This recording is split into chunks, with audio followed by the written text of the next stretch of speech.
आज का क्लास शुरू करने के पहले हम ईश्वर को धन्यवाद देते हैं और उनकी उपस्थिति के लिए हम प्रभु यीशु को आमंत्रित करते हैं हमारे बीच में, ताकि हम उनसे और भी अधिक ज्ञान अर्जित कर सकें। हे सर्वशक्तिमान ईश्वर, आप हमारे साथ रहिए और हमें अपनी पवित्र आत्मा की शक्ति से भर दीजिए, जिससे जो कुछ भी पढ़ाया जाता है आज की क्लास में उसे हम अच्छी तरह से सीख सकें और अपने जीवन में लागू कर सकें। इसके लिए हम आपसे प्रार्थना करते हैं। सभी बच्चों को जय यीशु। पिछले सप्ताह हम पढ़े थे लेसन 12। आज हम पढ़ेंगे लेसन 13। इसमें पाठ का नाम है एक ही ईश्वर है। एक ही ईश्वर है। और हम यहाँ देखते हैं सामुएल का ग्रंथ में अध्याय 17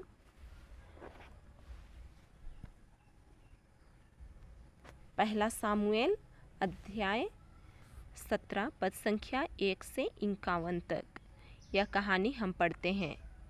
गोलियात कौन था? गोलियात एक पराक्रमी योद्धा था, शूरवीर था।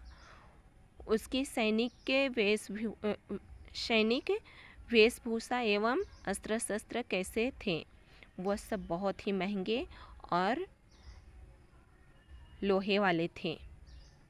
दाऊद कौन था? दाऊद एक चरवाहा था, भेड़ों को चराया करता था।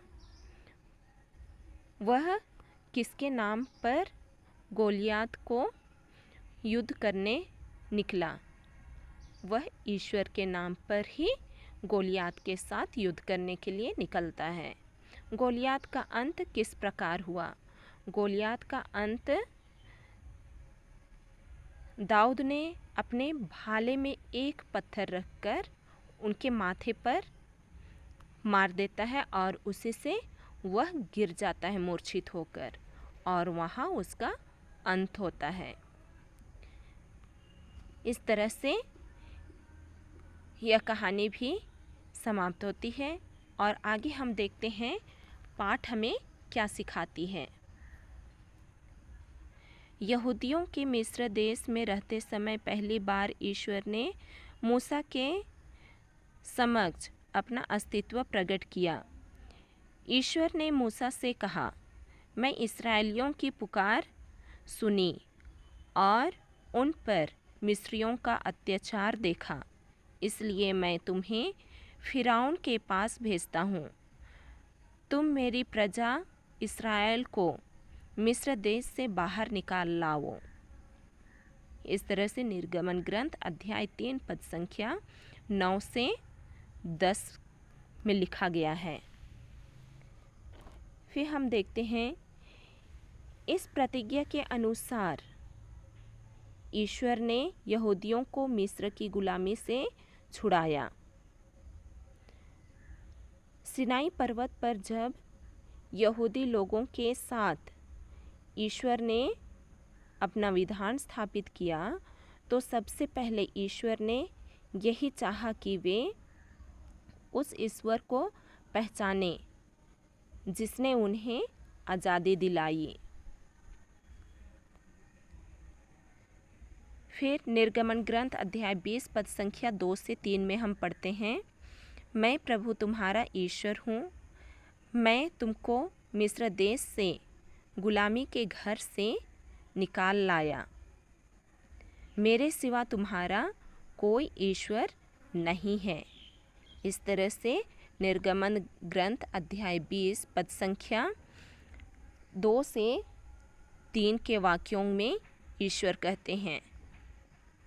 फिर आगे हम देखते हैं ईश्वर एक है और उस ईश्वर ने ही सब कुछ की सृष्टि की है।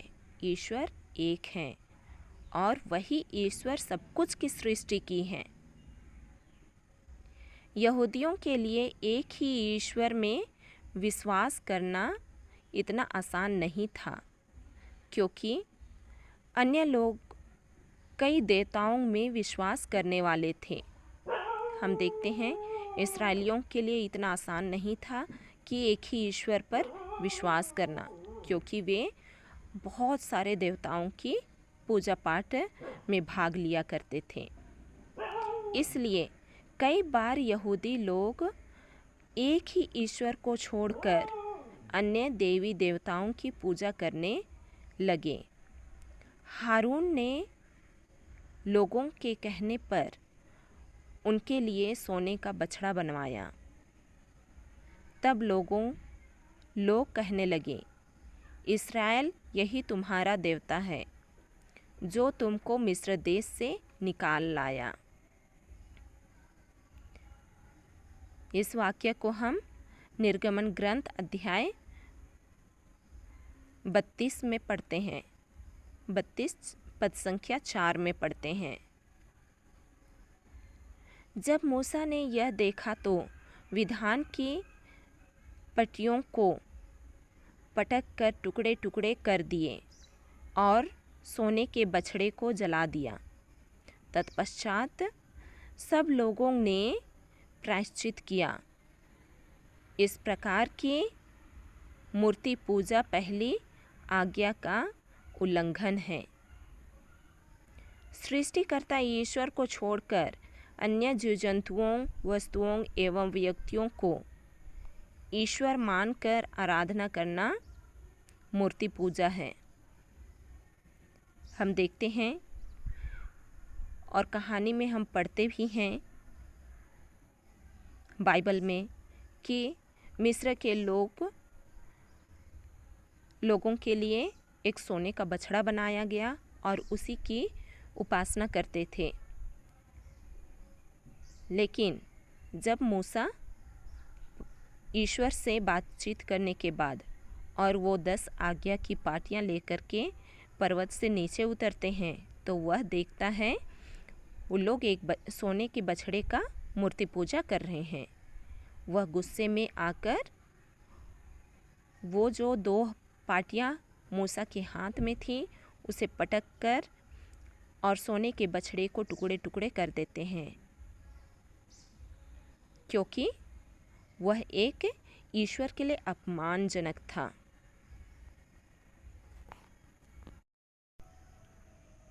नास्तिकता तंत्र मंत्र तथा अविश्वास आदि पहली आज्ञा के विरोध है। नास्तिकता, तंत्र मंत्र तथा अंधविश्वास ये सब पहली आज्ञा के विरोध है। जब हम दूसरे मूर्ति पूजा करते हैं, किसी की आराधना करते हैं, तंत्र मंत्र करते हैं और हमारा विश्वास पक्का नहीं होता है तो हम पहली आज्ञा के विरुद्ध पाप करते हैं। जीवन में जल्दी ही तरक्की पाने के लिए अथवा अपने दुश्मनों को हानि पहुंचाने के लिए सच्चे ईश्वर को छोड़कर किसी तरह की पूजा, तंत्र मंत्र, ओझा टोना, काला जादू आदि करना क्या है? पाप है। इसलिए हम सबको इन सब से बहुत दूर होना चाहिए, इन सब का सहारा नहीं लेना चाहिए।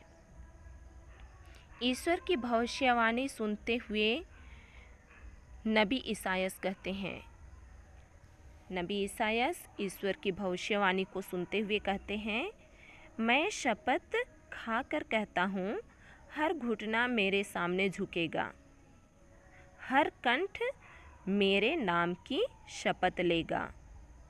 इस तरह से हम ईसायास के ग्रंथ अध्याय 45 पद संख्या 23 में हम पढ़ते हैं, आओ हम दंडवत कर प्रभु की आराधना करें, अपने सृष्टिकर्ता के सामने घुटने टेकें। स्तोत्र ग्रंथ अध्याय 95 पद संख्या 6 में दिया गया है।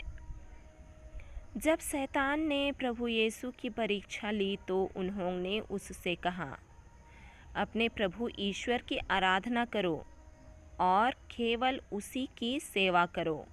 इस तरह से प्रभु यीशु की परीक्षा लेते हुए शैतान यह शब्द संत मत्ती अध्याय 4 पद संख्या 10 में कहते हैं। सच्चे ईश्वर की आराधना करना हम सभी का कर्तव्य है। हम सभी का कर्तव्य क्या है? सच्चे ईश्वर की आराधना करना। स्वयं प्रभु यीशु ने प्रार्थना द्वारा अपने पिता से संपर्क बनाए रखने और आम जनता के समान पर्वों के लिए मंदिर में जाया करते थे।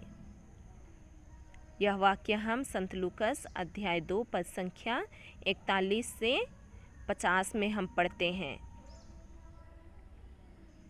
कि जब प्रभु यीशु बालक थे उस समय वह भी अपने माता पिता के साथ सभी पर्व मनाने के लिए वह मंदिर में जाया करते थे, जिस तरह हम गिरजाघर में उपस्थित होते हैं उसी तरह से। प्रारंभिक कलीसिया का इतिहास भी हमें यही सिखाता है। वे सब मिलकर प्रतिदिन मंदिर में जाया करते थे और निजी घरों में प्रभु भोजन में सम्मिलित होकर निष्ठापूर्वक हृदय से आनंदपूर्वक एक साथ भोजन करते थे। प्रेरित चरित्र अध्याय 2 पद संख्या 46 में हम पढ़ते हैं कि प्रारंभिक कलीसिया यानी कि पहले के लोग, ख्रिस्तीय लोग भी एक साथ बैठकर एक घर में उपस्थित होकर या तो निजी घर अपना घर में उपस्थित होकर प्रभु की स्तुति प्रशंसा करते थे और एक साथ भोजन किया करते थे। पवित्र यूखरिस्त तथा अन्य संस्कारों में योग रीति से भाग लेने से हम ईश्वर की आराधना कर सकते हैं। जब हम एक साथ उपस्थित होते हैं और एक साथ हम पवित्र यूखरिस्त को मनाते हैं। जब हम गिरजाघर में जाते हैं तो सबसे पहले हमें पवित्र यूखरिस्त संस्कार के दर्शन करना चाहिए। सबसे पहले हमें किसके दर्शन करनी चाहिए? सबसे पहले हमें गिरजाघर घुसते समय ही यूखरिस्त, पवित्र यूखरिस्त जहाँ रखा हुआ है वहाँ अपना सिर झुकाना है और ईश्वर की आराधना करनी है। उसमें उपस्थित प्रभु यीशु की आराधना करनी चाहिए, उनकी स्तुति करनी चाहिए और उन्हें धन्यवाद देना चाहिए। इसके बाद ही हमें संतों से प्रार्थना करनी चाहिए। प्रभु ईश्वर को धन्यवाद देना चाहिए और उसकी आराधना करने के बाद ही हमें अन्य संतों के पास जाना चाहिए। हम केवल ईश्वर की ही उपासना करते हैं तथा संतों का आदर करते हैं। संतगण वे पवित्र जन हैं जो इस संसार में रहते समय सदैव ईश्वर की इच्छा पूरी किया करते थे और आदर्श जीवन जीते थे। स्वर्ग में वे ईश्वर के सामने हमारी मध्यस्थता करते हैं, इसलिए हम उनका सम्मान करते हैं। हम अन्य संतों की उपेक्षा ईश्वर की माँ मरियम पर विश्वास, श्रद्धा रखते और उनका समादर करते हैं। इस तरह से हम ईश्वर की तथा संत जनों की आदर सम्मान करते हैं।